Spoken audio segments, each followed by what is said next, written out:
Hey, everybody. Hi, I'm Renee Hobbs. Welcome to EDC 534.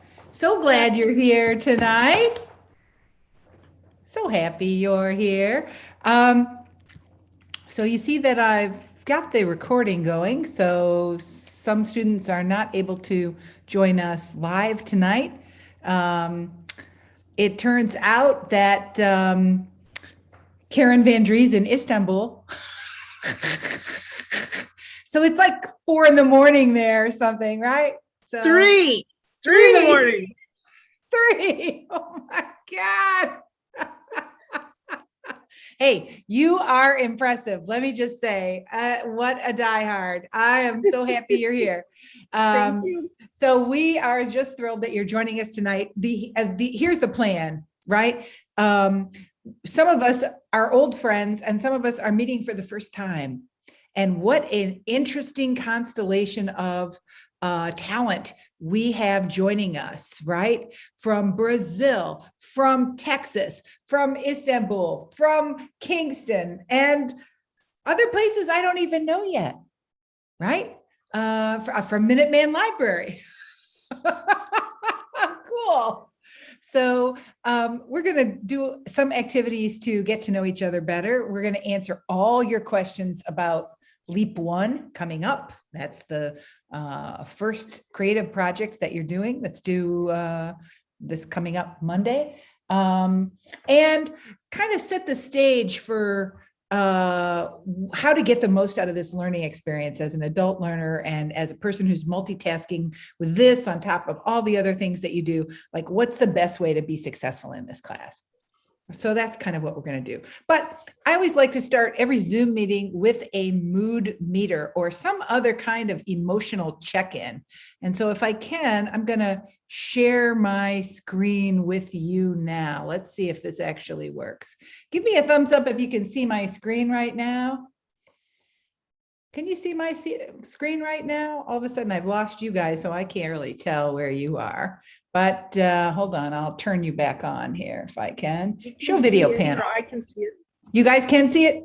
So during the really gruesome part of the pandemic, we learned a lot about teaching and learning online for adult learners. And one of the things we discovered was how fun it was to take a minute to reflect on where we are right now, right? And we really love this mood meter. The way we like to use it is with a digital annotation tool. Did you know that on Zoom you can pull up an annotation tool and you can draw right on this screen? So if you've never done that before, I'm going to invite you to try it with me. If you've done it before, here's the activity. You simply circle or make a mark on whatever of these adjectives is where you are at this moment in time. So I'm going to scroll down to that green bar that says screen sharing. And when I roll over it, the annotate tool button comes up. And I'm going to try the stamps. And I'm going to make some stamps for the mood that I'm feeling right now. Of course, I'm meeting you. Oh, I don't like that color. I'll change it to red. Of course, I'm feeling very lively and enthusiastic because, I'm feeling very lively and enthusiastic because I'm meeting you guys for the first time this semester. I wait all year to teach this class. And I only get to teach it once a year. So like, woo, I'm lively and enthusiastic. But actually, to tell you the truth, it has been a long day. So I'm putting some marks around 2 adjectives that reflect where I'm at. I definitely fade fast as soon as I eat my evening meal, which my husband made me a really nice stew. So yeah, I'm tired, but lively and enthusiastic at the same time. All right, it's your turn. Open up your microphone or annotate the screen or pick one or more of these adjectives that reflects where you're at this very moment in time.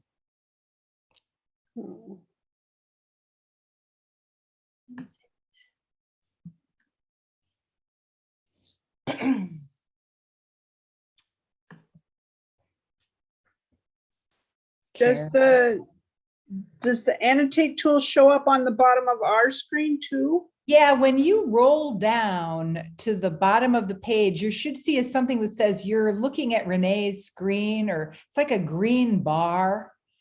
Roll down to the bottom of the page and there'll be like a green bar that says, I don't know, how do you see it? Mariana, how do you see it? I see a bright green bar at the very top of the screen when I at the touch very on it. top of the screen. And when you click on that, it opens up a little pencil icon that's like an annotate tool. It opens up, you have to go into options in my case. Options. Okay, good show. Everybody's version of Zoom is a little bit View different. options. Yeah. Options and then stamp. View Stamp options, or draw. Yeah. Yeah. Stamp or draw. I'd like to hear from tired, calm, and motivated. Explain. Why did you choose that adjective? Can I start? Please. I happen to be both exhausted and very motivated. Exhausted because really it has been an intense, like 2 or 3 days here with, we're right at back to school mode. We're starting the school year today. This week. So my kid is going back to school and it's face-to-face finally, like fully face-to-face. And, that's exhilarating for him, but there's a lot to be arranged. And there's been just still too much Zoom going on in the middle of this, way too much Zoom going on. So I signed up for a walking tour this weekend. That's how much I crave like actual things. Yeah. Yeah. So I'm exhausted from what this week has been like, but very motivated by what I've been seeing in discussions, I've been seeing in the text I've been reading in this class. So yeah, both. Yeah, we have a really kick-ass group of people. This is probably one of the coolest groups ever. So we're glad you're here, Mariana. Who's next? What adjectives did you circle and why? I picked happy and grateful because it's just such a privilege to be in this class. And I'm just excited about what we're going to learn this semester. Cool. Karen, we're really glad you're here. Who's next? Which adjectives did you pick and why? I'll hop in. For some reason, I've never been able to annotate in Zoom, but that doesn't stop me. I am still joyful and I am mellow as well. I'm very excited to be in this class, and every single time I have anything to do with the Media Education Lab, I feel like I come away a better person. And I'm just so excited to see some familiar faces and some new faces. I am mellow though, because like 7 o'clock is my bedtime. Like I am winding down. We already ate. Like 7:30, I am reading in bed, and then I am out straight. So exactly. A little mellow. Exactly. So just hold on. We're glad you're here. Who's next? What adjectives are right for you at this moment? I am Hi, also everyone. coming up on my bedtime, which is why I put tired. My husband's upstairs right now putting the kids to bed, and I'm hiding out in the bedroom hoping for a quiet space.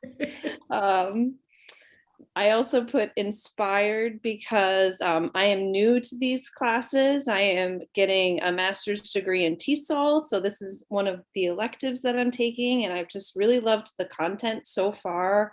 All of the readings and the videos have been incredibly insightful and informative, and I know I'm going to learn a lot in this class. So it's going to be really useful to me as a high school teacher. So we're glad you're here. And Thank how you. cool, as you're developing your expertise in teaching English as a second language, media literacy and digital authorship all fit in Definitely. so beautifully.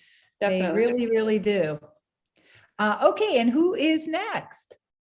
Hi everyone, it's Kara. I put down that I've started with the calm because after a few technical difficulties getting started, I've made it through. My school is a team school and they have all these funky things in place on Zoom.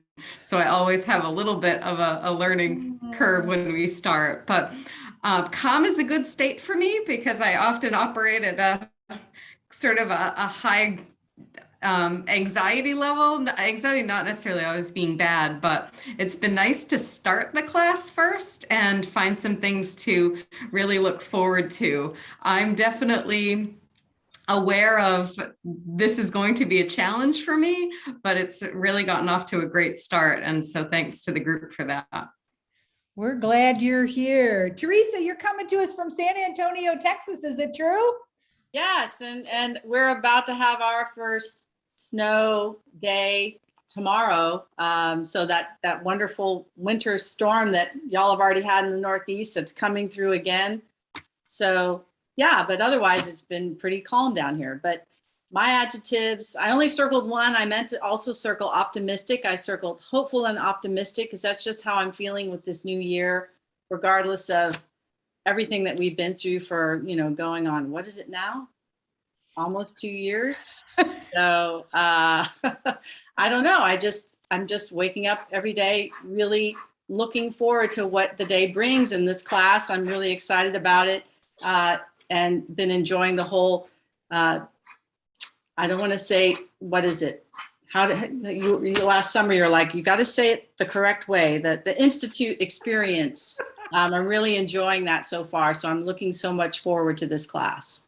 We're happy you're here. And really, it has been absolutely joyful for me to see how you dug in to the syllabus and you annotated the syllabus, how you talked about the readings, how you compared Elise Edmond Adel and Henry Jenkins and thought through a little bit about how much time has passed since we first started talking about participatory culture. And I just want to, before we go any further, I just want to talk about one thing that sometimes, oh, look, my annotations followed. That's crazy. Hold on, let me clear those annotations. That's nuts. All right, there we go. You guys remember from the very first week, I had identified these expectations. And it's interesting how normal it is for me to not be aware of my expectations. I just carry around my expectations. And it was really a place of reflection for me to say, well, really, what do I expect? And essentially, like, what do I want to celebrate and honor and reward? And this class, these 5 pieces of advice was as close to getting, an aphoristic portrait of what being successful in this class will involve. And some of these 5 are very familiar to you, but maybe not all of them. Which of these expectations have you plenty of experience with? And which ones are new to you or newer to you? You've been in school for a long time, and many of you are educators. I was going to say, I think that taking initiative for your own learning is very familiar, especially as an adult and still continuing education, picking up on it after being out of school for such a long time. I think the one that I have the hardest with is ask for help when you need it, because you're so used to doing everything on your own and being the one who is the problem solver that sometimes you forget that you have to get out of your own way and ask for help to be able to move forward. Beautiful. Thank you for sharing. Anybody else want to comment on these? Ditto. Ask for help when you need it. It's hard, isn't it? Yeah. Especially if you're like, I'm also as a single person, there's no one to ask for help when you need it. So you'd never even think of it. I was practically a senior in college before I ever walked into a professor's office hour. I was petrified. I didn't know what was going to happen in there, but I was really scared. And when I finally did screw up my courage and go in, it was like amazing. And then I was mad at myself. Like, why did I think I couldn't ask for help or didn't need help? And so I just want to say, I am addicted to Twitter. Some of you have already discovered that, but if you need to reach me, you are alone, right? If you need to reach me and you need an answer now, tweet me. Because I don't know, I seem to pick up the phone 800 times a day just to look at my Twitter friends. So that's the best way to get a hold of me. But feel free also to make the phone call or to send me an email or whatever's comfortable for you. Okay, so ask for help when you need it. I'm really happy that that one's something you really take seriously in this class. Which of the other expectations do you want to comment on? Which ones are familiar to you? Which ones are unfamiliar? Mariana, I see you have your hand raised. I love that. Aren't I polite? I know, I was looking for the little hand.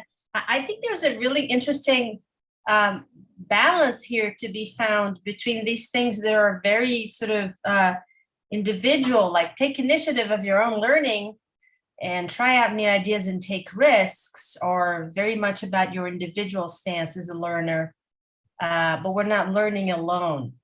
So collaborate and ask for help are things that have to do with being part of a community of learning.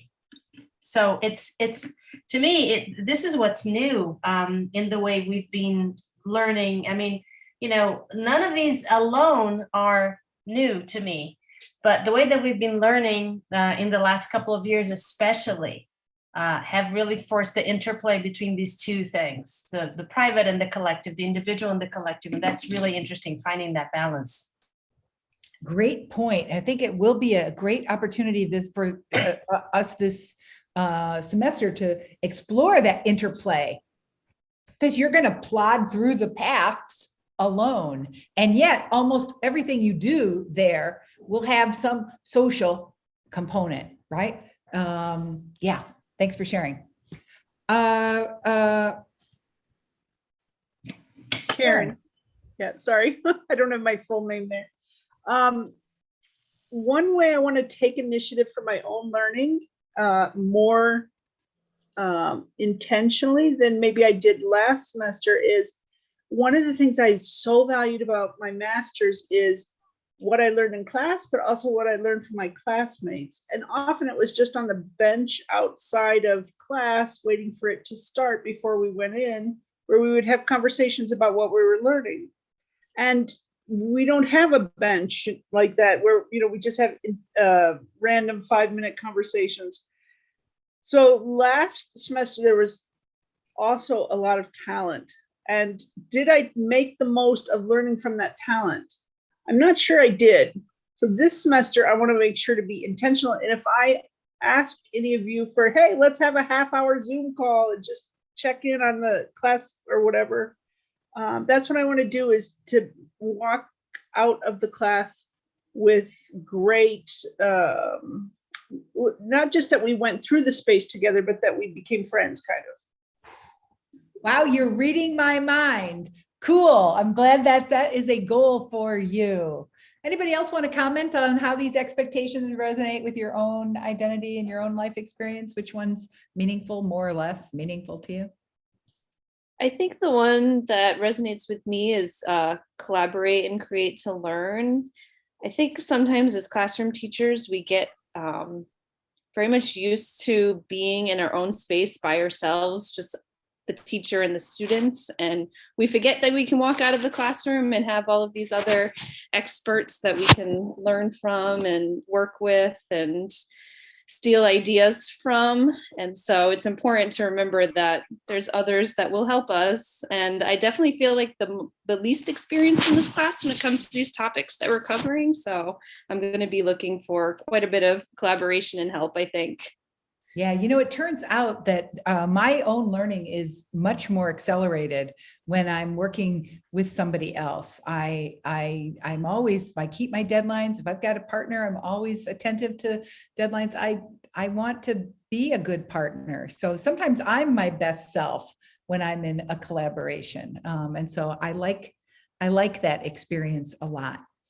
Okay, so I think maybe you've got the concept here, and I think most of you have had a pretty easy time of it with the Pathright learning. You got the concept that the basic way this class works is that you just follow the path. Each week, a new path opens and you complete the activities in the path.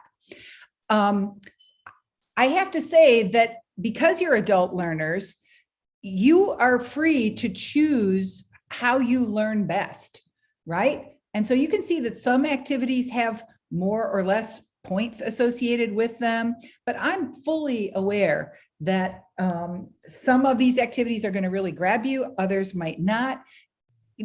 Move through the class the way it meets your needs, right? And so just understand that I completely respect and appreciate that. You can always kind of keep track of how you're doing, which of course is easy for me too as well. Look how you've already started. 5 of you have already started on the path for this week, the digital authorship. Here's a little trick. When you're in a path and you want to go back to the main menu, did you see how I just clicked up at the top there? And I got right in there. So each week a path will open. You'll move through the path. You'll complete those activities, and then the next week will be another path. What I want to do right now, though, is I want to answer any questions that you might have about the first assignment. It's kind of the first LEAP assignment. This is worth 100 points, and it's called Your Digital Identity. What questions do you have about this assignment?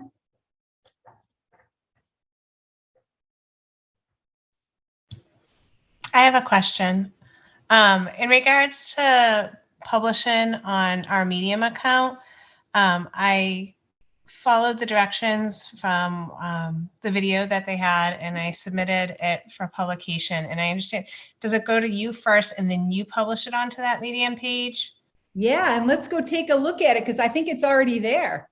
Okay, because I checked earlier tonight, and I wasn't sure, like, if I tweeted out to my draft or I waited and tweeted to wait once you say it's okay. There we go. All right. It's published. So here's the cool thing to think about. This is one way to think about Medium is it's a blog really. And our class blog is a publication that we can all contribute to. So Carrie, this is living on your website, but it's also published on Digital Authorship. And here's how it worked. You started following me. See right there, you started following me. Karen started following me. Teresa started following me. Diane, right? Mariana, you've been following me for a while. When you did, I went here, this is the publication. I went down here to the home page and I added you as a writer.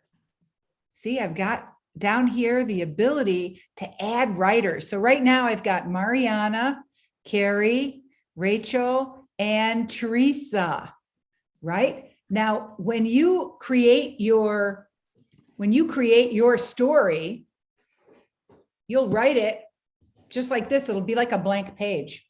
See, it's like a blank page. It says title, and then you can type in anything you want. Every time you hit a new paragraph, you've got this ability to add a photo or you name it, any kind of content. You can add any kind of content there. When you publish it, you can add a tag, like here's a tag we're going to get used to using, EDC 534. Ooh, there's already 16 posts like that. Generally, it's good to add an image to your story so that it shows up on the page really well. But when I publish it, there it is. Well, this is going to look like a piece of junk, right? Because how much time did I put into this? Like, not much, right? But I can submit that story to the digital authorship page, and then it shows up. And of course, what's really cool is that you can see what previous students have done in this class. Now, once all you guys have started, I'm going to migrate your LEAP ones here to this page.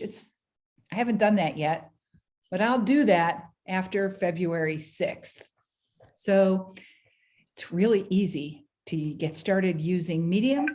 I'm glad you've started to explore it already. It's not hard, but let me know if you have any questions. Mariana, I see your hand is raised. We're talking LEAP 1. Actually, it was still raised from last time, but I do have a question. Oh. It was still raised. I'm sorry. My question is this collection public? It is public. This is public. All right. Yeah. So That's we're a making real- everything that we make is for a real audience. Not everything, Okay. but this is, here's an example. In this assignment, you have something to do that's not so public.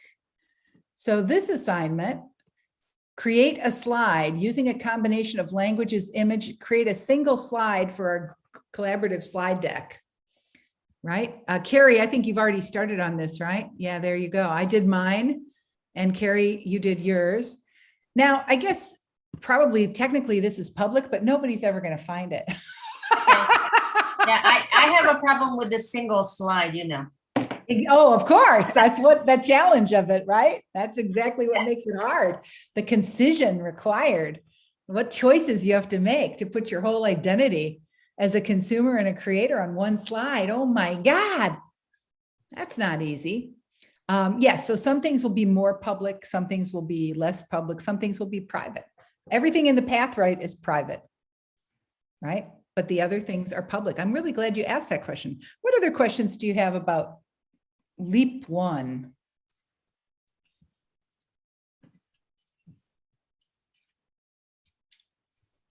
Looks like maybe you're not too many. Oh yeah, Teresa. Well, I was just going over this. So in terms, and I haven't looked at the example, so I could probably be answering my own question here.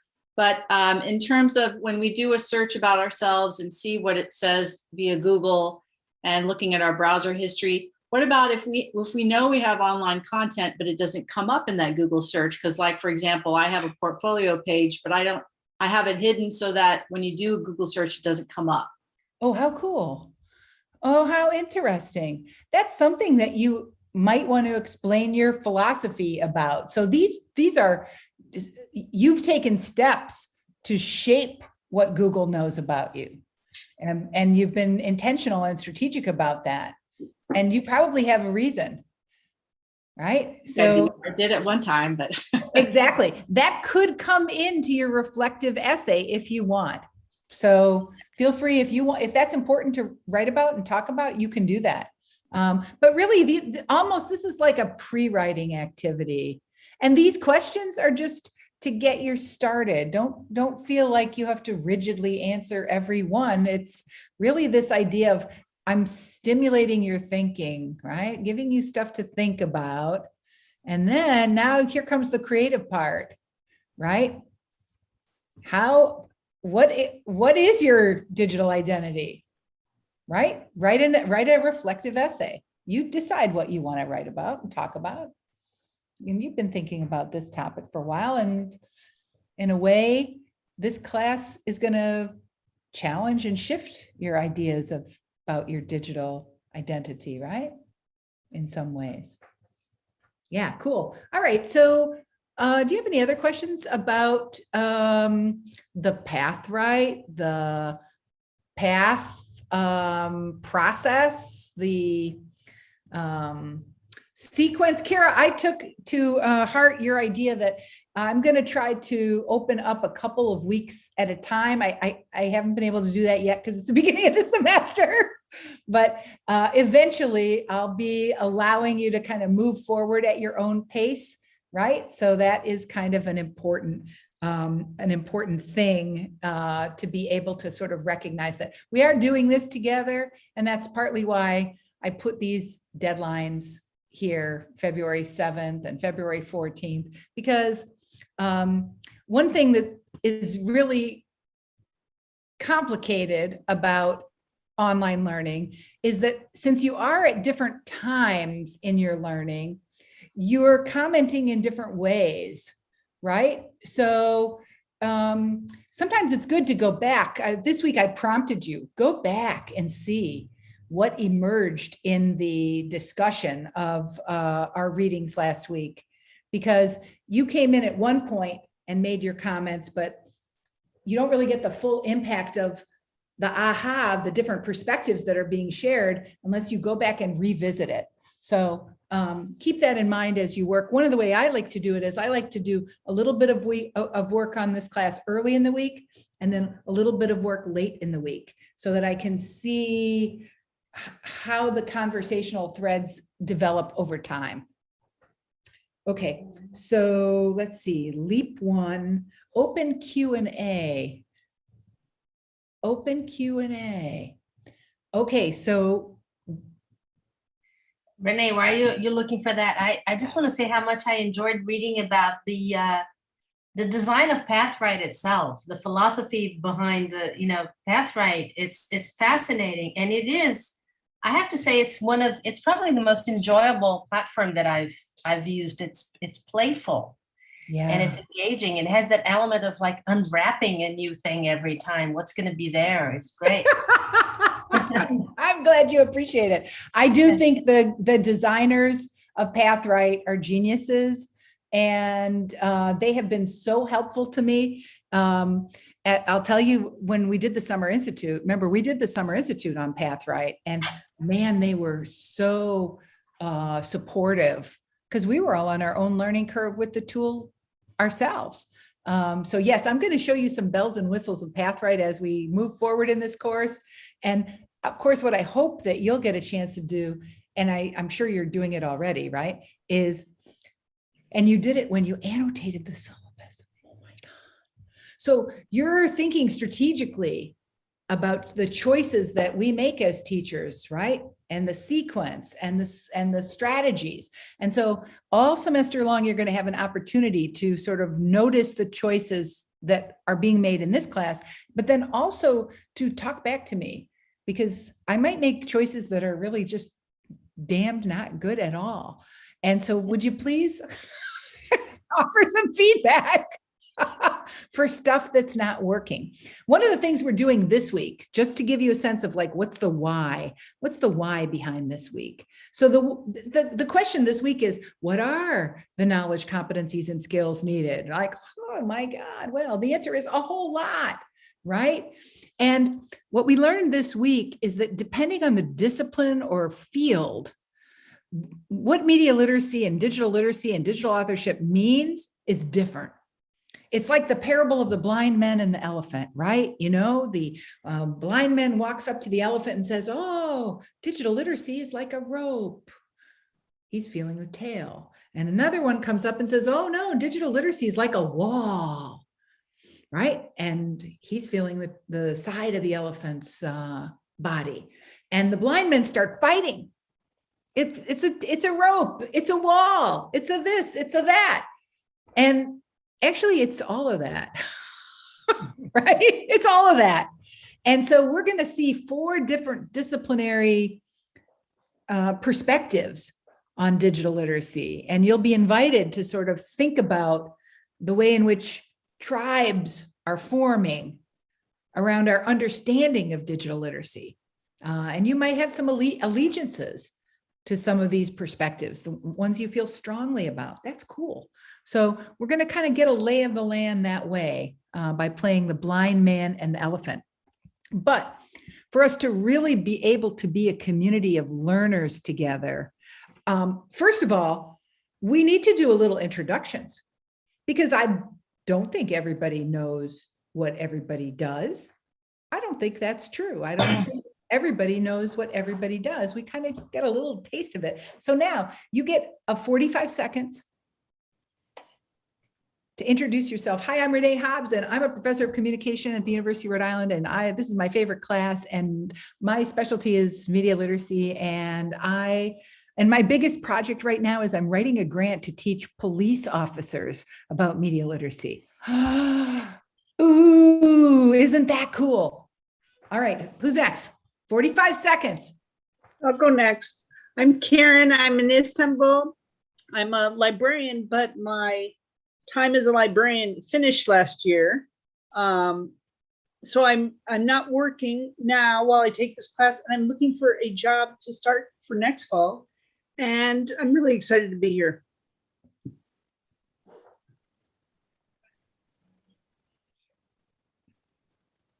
I'm Kara. I live in Massachusetts. I am a high school librarian at a career and tech education high school. It's my second year as a librarian. My anniversary is just this month. And prior to that, I was a high school history teacher for a long time. I do a lot of teaching in my library role, and that was one of the reasons why I chose this particular school.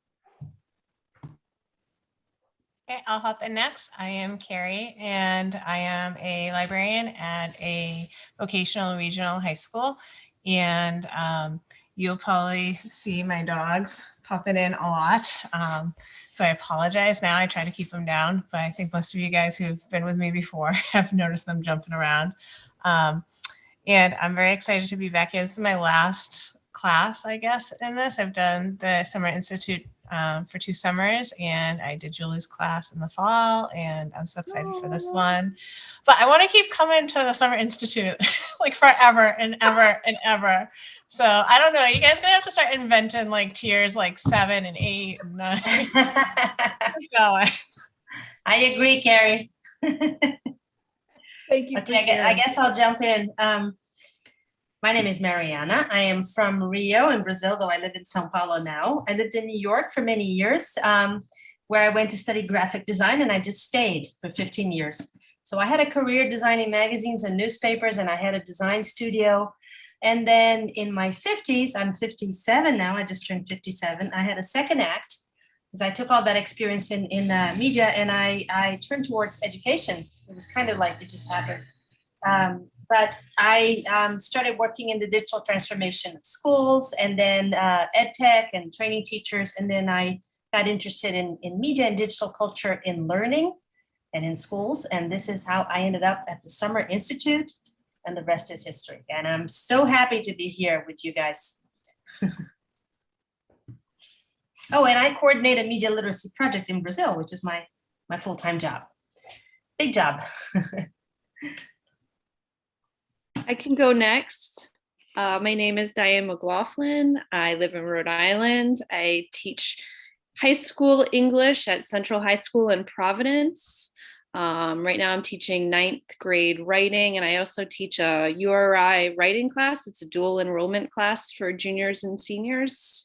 So the second semester just started, and I've been getting them to register as URI students. And it's been a really fun and interesting process to be a URI student with them at the same time that they are.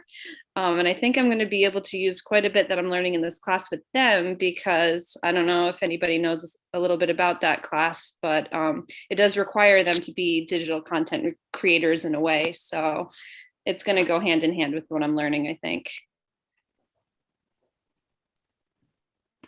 I'm Teresa, and I'm in San Antonio, Texas, and I'm a middle school librarian. And I can officially retire in March, but what I'm planning on doing is I want to transition into maybe being an instructional designer or curriculum something or other. So I'm kind of in this kind of limbo mode, trying to figure that out.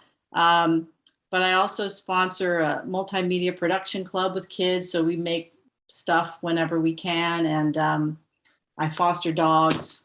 Those are pretty much the big things. So otherwise, I'm excited. This is my 3rd module of the Institute experience. And so, yeah, then I just have one Institute after this. So you're steaming to the finish line. Yeah, I'm trying. Yeah. And the whole reinvention thing is intriguing as well.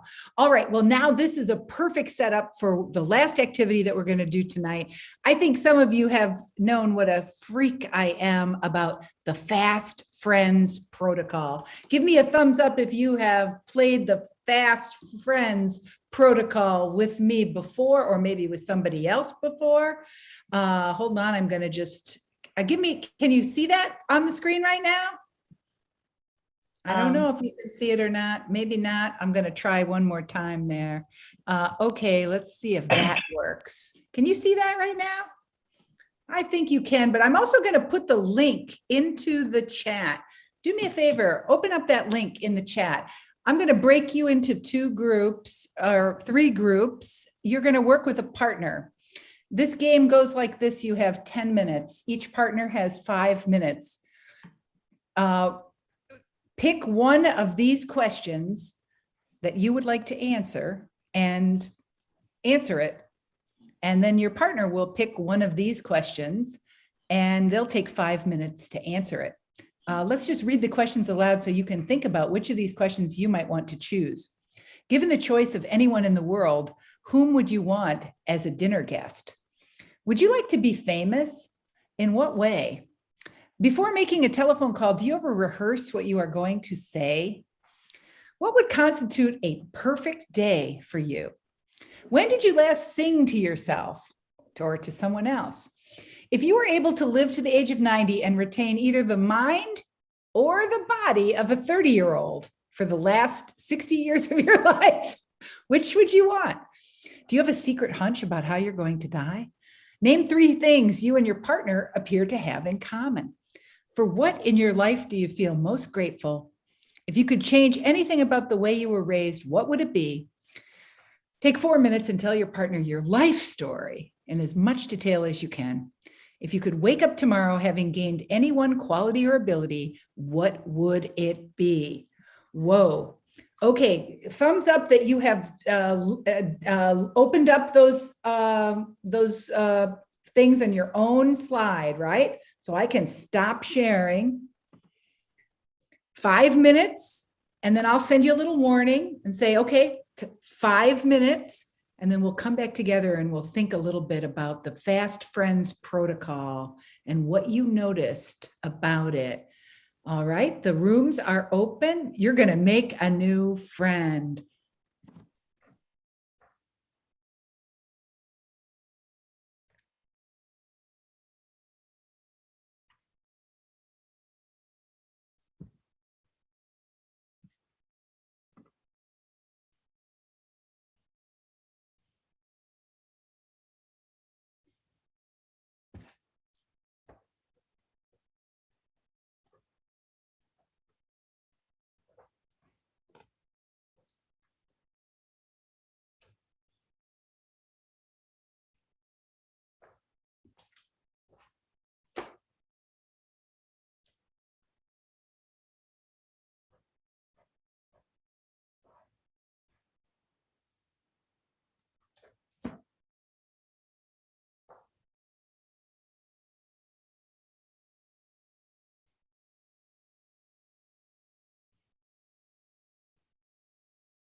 You're back.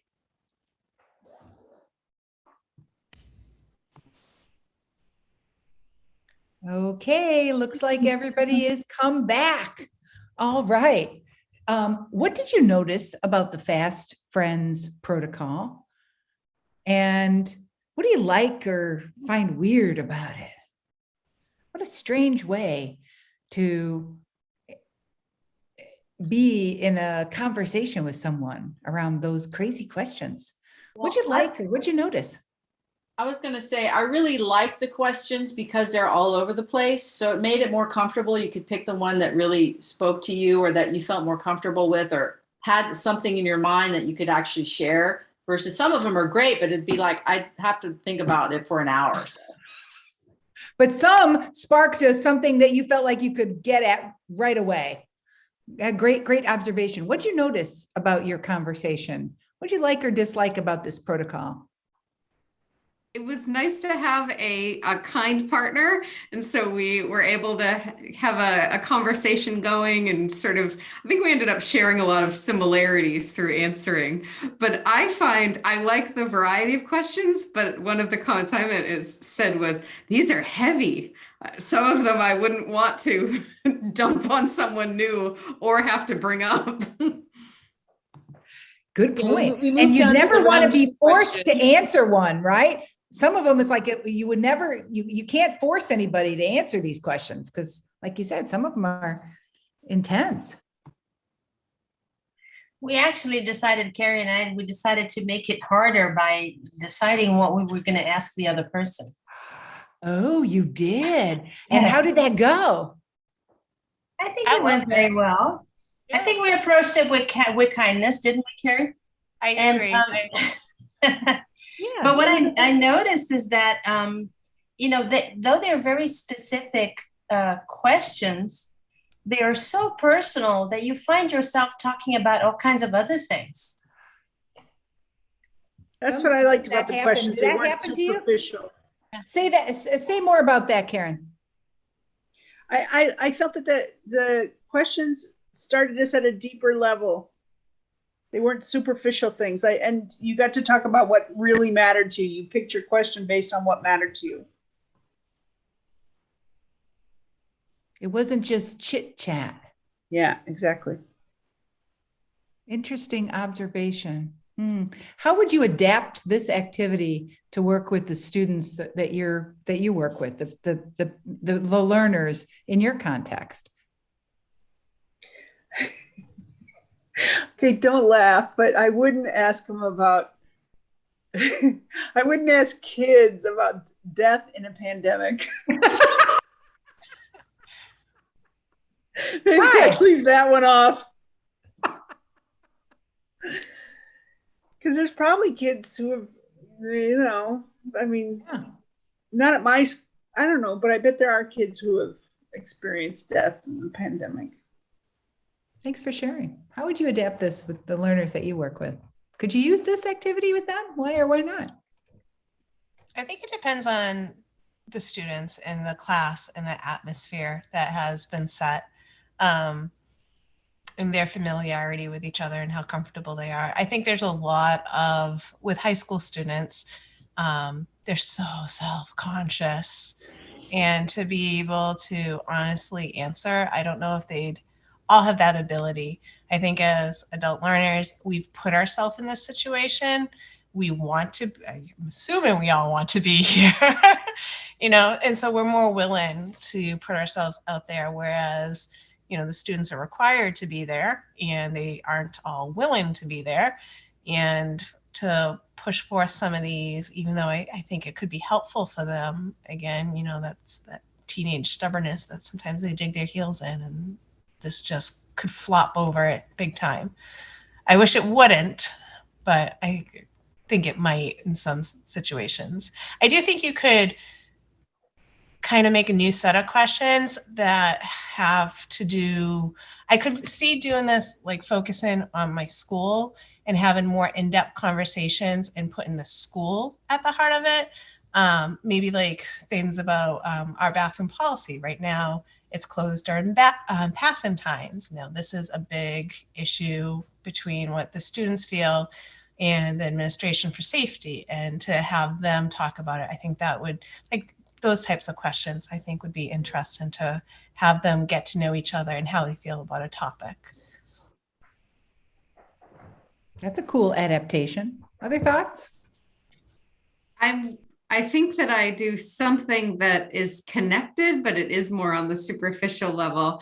I like to do, I call them attendance or check-in questions, maybe check-in questions. And it's an easy go around so that every voice is heard at the start of a class and that everyone can maybe take the edge off a little bit, but they're often light questions. So recent ones are, what's your favorite thing to do on a snow day? Or where would your dream house be? And so everyone has to start the class by talking. I went to a training once and they made a mention that students feel better about themselves in the class if they're talking within the first 5 minutes. So it's a light way in before we get into the heavy content or the, okay, we're here to do X, Y, and Z.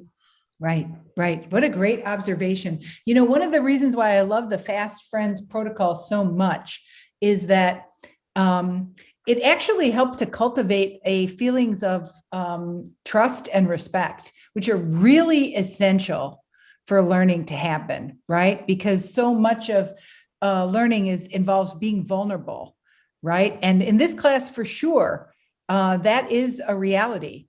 And these Fast Friends questions have been scientifically studied. And I put the link to the study in, I think I put it in the website. Researchers have studied groups of people who come together for a 20-minute conversation, 3 20-minute conversations. Round 1 questions. And then if you scroll down, you'll see there's a different set of questions for round 2. And then if you scroll down, there's some really intense questions for round 3. I tried these questions with my wonderful spouse of 40 years, Randy, and we had an amazing conversation. And the researchers have demonstrated with empirical evidence that respect and trust go way up after you interact on a one-on-one. These are designed for one-on-one conversations, not group conversations, right? So I've been thinking a lot about trust and respect at a time when trust and respect seem really low in our culture right now, where I'm not sure who I can trust or what I can trust. One of the things I want to do is I want to build my own understanding of how I can trust one other person that I'm in a room with, even if just for a little bit of time. So that's why we did this activity tonight. Now, listen, in about 2 weeks or 3 weeks, we'll be back for another synchronous webinar. And between now and then, we'll be learning online as a community. So I'm going to wave goodbye to you now. I'm going to stay on the call just in case you have any personal questions or questions that were unanswered tonight, but we'll wave goodbye. And we'll see you online on the path right. Thanks for being a part of our Digital Authorship Spring 2022. Have a great night. Thank you, Renee. Thank you, everybody. See you very soon. Bye-bye.